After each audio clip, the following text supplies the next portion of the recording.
Welcome to PTI, boys and girls. In today's episode, Shohei considers more ways to contribute. Lionel Messi agrees to a new deal, and Booger McFarland joins us for 5 good minutes. But we begin today with a Thursday night game, Miami at Buffalo, a division game with maybe more than just divisional standings on the line. There is talk that a loss here could cost Miami coach Mike McDaniel his job. Miami is 0-2 this year. Buffalo is 2-0. Wilbon, what's on the line for Mike McDaniel tonight? A lot, a little, or nothing? Everything. I mean, if you consider his job, everything, potentially. I don't know where this probably. Here's the thing, Tony. The Dolphins made the playoffs his first 2 seasons. And then they didn't last year, and they've looked, bad coming out of that and bad so far. And even though he had made the playoffs 2 of his first 3 seasons, he came into the season with that sort of, label of, he's the coach on the hot seat as the season begins in the NFL. And I remember thinking it was a little bit overly dramatic, but apparently not.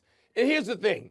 Buffalo has owned. We talk about Aaron Rodgers, and he, talked his own smack about owning the Bears. Buffalo owns Miami in the same way, in the exact same way. Sean McDermott, Josh Allen, the Buffalo Bills have owned the Dolphins. So I'm not expecting some great resurrection tonight. I don't know how he's going to get his fanny off the hot seat tonight. Am I expecting Miami, with what we've seen so far, to beat the Bills and what we've seen so far out of them? No, I'm not. Am I not seeing something here that you are seeing?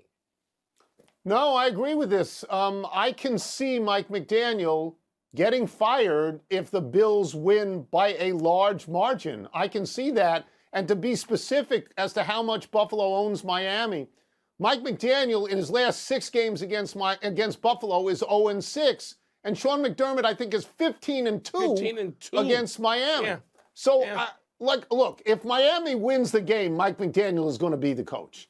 I also believe if it's a close, taut game and at the end Miami just loses, I think he survives and he is the coach. But what you're saying is true.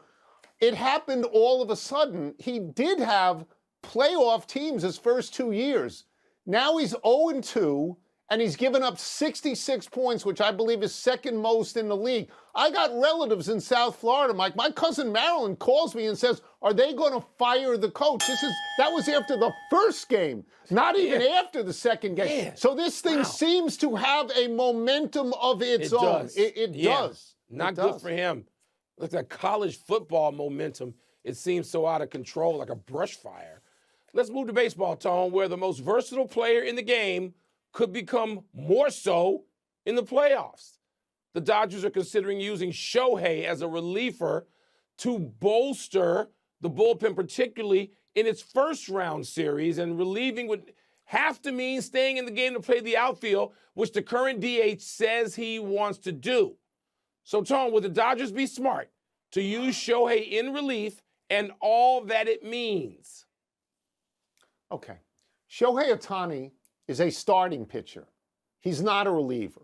I would be very careful about using him in the playoffs. I can understand it in the World Series. I can understand it to save a critical game, a clinching game in an earlier series. I'm informed on this, Mike, because I watched the Washington Nationals do this when they won the World Series.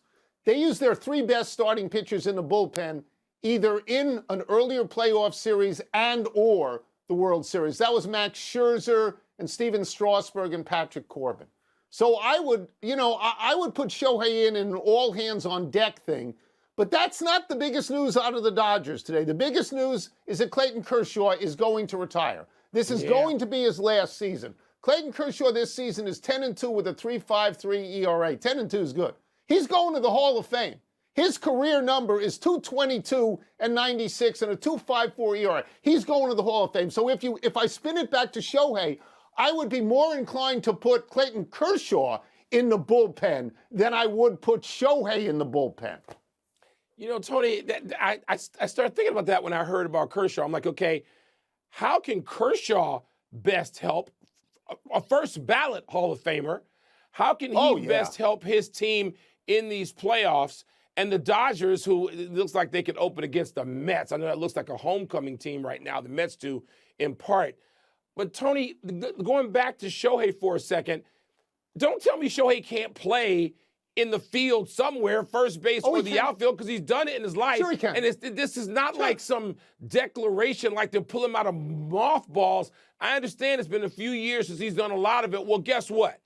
If you're that great a player, and we presume Shohei is, and people throw around this comparison with Babe Ruth, Babe didn't come out of the outfield, all right? So Shohei's going to have to play some outfield and play it. I don't want to hear that this is the greatest dilemma in baseball history. The reason we should explain that the reason this has to happen is if he goes in relief and he's the DH that day, if he then comes out of relief, he forfeits his subsequent DH at bats. So you got to play the field. He did this with the Angels. I'm sure that he can do that. My position is this: the reason I talk about Kershaw going into the pen is that the Dodgers have been very methodical with Shohei. 1 inning, 2 innings, 3 innings, 5 innings, but always as a starter.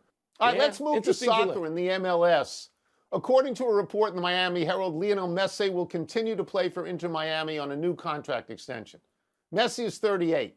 He leads Inter Miami with 20 goals in 21 MLS games this year, and Inter Miami is currently 6th in the Eastern Conference among 15 teams and solidly in the playoffs. Wilbon, what does it say to you that Messi apparently still wants to play? Nothing special. He wants to play. I mean, that's what it says. I mean, it's like LeBron James at 40. It's like Joker. What is Djokovic, 38?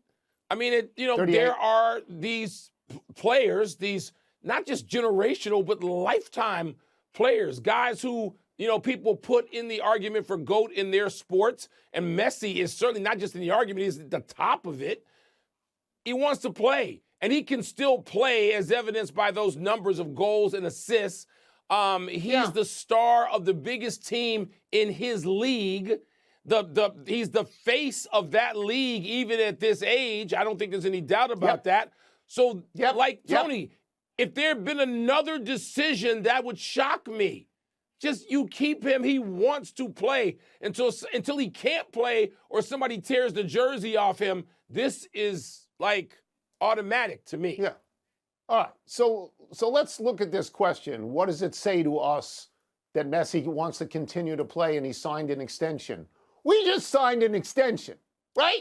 We signed an extension because we like what we're doing. We like doing the show, and we're much older than Messi. Messi, the 20 goals in 21 games, that's remarkable. And they're paying him a ton of money. $20 million this year, $150 for the whole contract.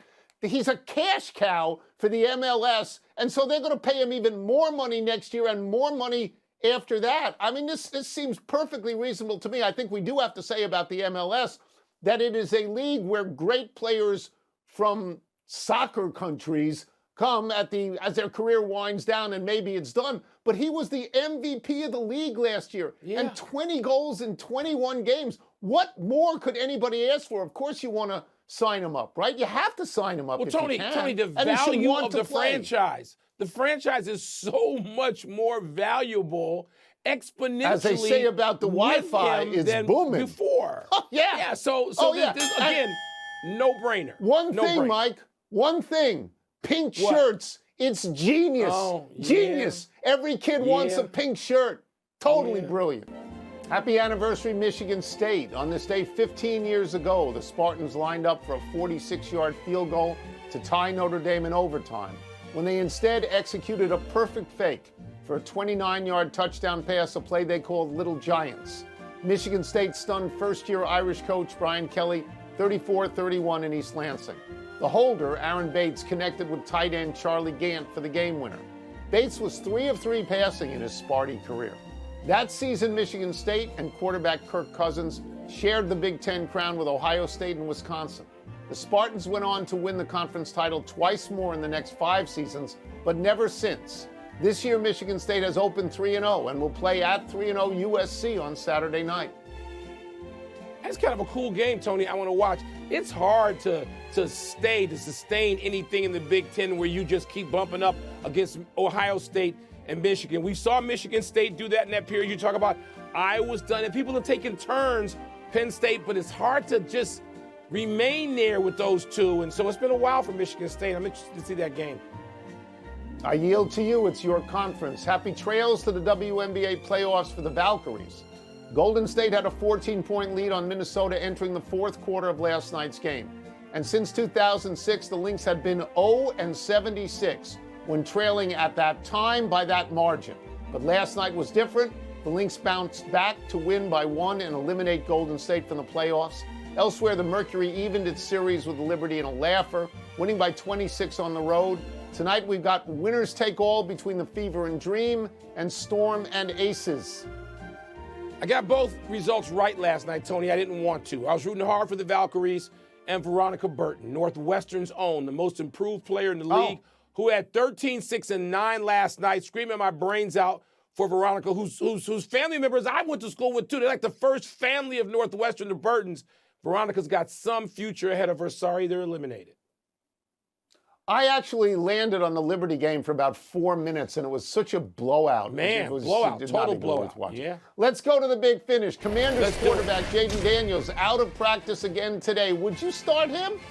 No, I wouldn't play him. No, not in this game against the Raiders, Tony. He hadn't practiced all week. College football is officially moving to a single transfer portal window, though the specific dates have yet to be decided. Your thoughts? It's fine to have one window. It's fine. Just start it after the playoffs end.